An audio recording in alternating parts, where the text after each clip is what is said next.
आंदोलनाच्या दरम्यान मी पहिले तर विनंती साहेबांनी सांगितलं मागण्या अनेक आहेत, वर्षानुवर्ष त्या मागण्या आणि त्या आश्वासनं आणि म्हणून त्याचा त्या ठिकाणी हा जो काही सगळं प्रकार दिसतो हा खूप दिवसाचा जटिल प्रश्न हा त्या ठिकाणी आहे आणि त्याचा परिणाम म्हणून आहे अशा पद्धतीचं उपोषण त्या ठिकाणी होतंय.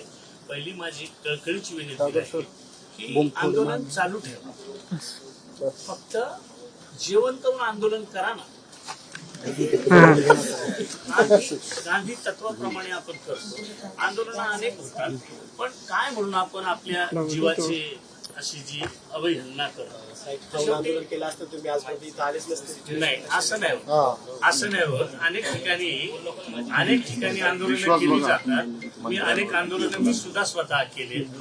मी टोलच्या संदर्भातलं आंदोलन, अमक्याचे आंदोलन, चोरून लपून काही खायचो, दाखवायचो फक्त अमरण. मोठी बातमी. तर तुम्ही ज्या आता प्रकृत्या जर बघितल्या तर एवढी वाईट अवस्था आपल्या शरीराची करू नये अशी माझी आग्रह. हात जोडून त्या ठिकाणी आपल्याला विनंती आहे. झालेल्या चर्चेचा वृत्तांत सगळा मंत्री महोदयांनी सांगितला, आपण उल्लेख केला, त्या तुम्ही उडी मारली. आता हे आंदोलन तसं 14 दिवस झाले. 14 दिवसानंतर तुम्ही आलात. त्याच्या अगोदर मंत्री महोदयांच्या सोबत आपल्या काही शिष्टमंडळाच्या बैठका झाल्या, चर्चा झाल्या आणि आता देखील अजूनही विचारलं जातं का आता उपोषण सोडणार का. आम्ही विनंती तर करतोयच, कारण जे काही मुद्दे 12-14 मुद्दे आहेत ते समजदार आहेत, ते आपल्यापेक्षा म्हणजे आमच्यापेक्षा तरी वेल क्वालिफाईड आहेत, त्याच्यामुळे त्यांनाही माहीत आहेत.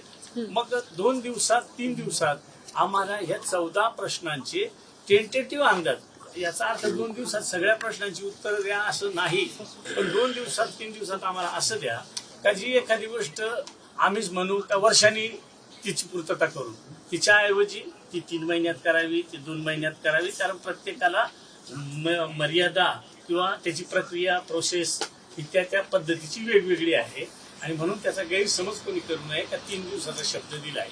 तर 3 दिवसात हे दोन्ही विभागांचं म्हणजे आपलं विभाग आणि आपण यांच्यातलं कोऑर्डिनेशन आणि आज रात्रभरात अजून काही कंडिशन किंवा रितसर ज्या पद्धतीनं काल परवा त्यांनी मुद्दे दिले होते तेच मुद्दे भले रिपीट होतील, त्याच्यात काही ऍड होतील, ते त्या ठिकाणी त्यांनी करून द्यायचे आणि उद्याच आम्ही मुख्यमंत्र्यांसोबत सचिवांसोबत बसून आणि त्याच्यातून कसा मार्ग लवकरात लवकर निघेल. फक्त मी खूप वेळ बोलू शकतो, फक्त माझी विनंती आहे नका असं करू.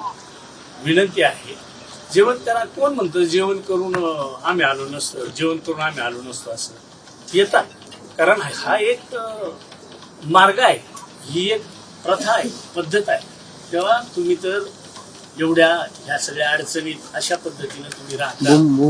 कुठलाही निर्दयी माणूस एवढा नसेल. आपली मुलं जेव्हा अशा पद्धतीनं एवढी जाम परिस्थितीत होतात, अगदी हॉस्पिटलपर्यंत जातात, एवढं आम्ही नाहीत असं समजून त्या ठिकाणी आपण निर्णय घ्यावा.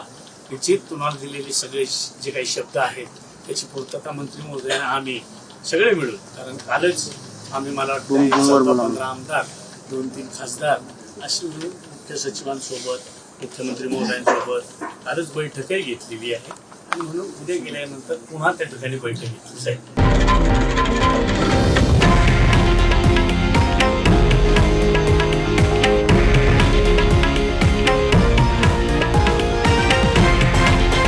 हे आहे देशातील नंबर 1 न्यूज नेटवर्क आणि आपण पाहत आहात TV9 मराठी, एकमेव.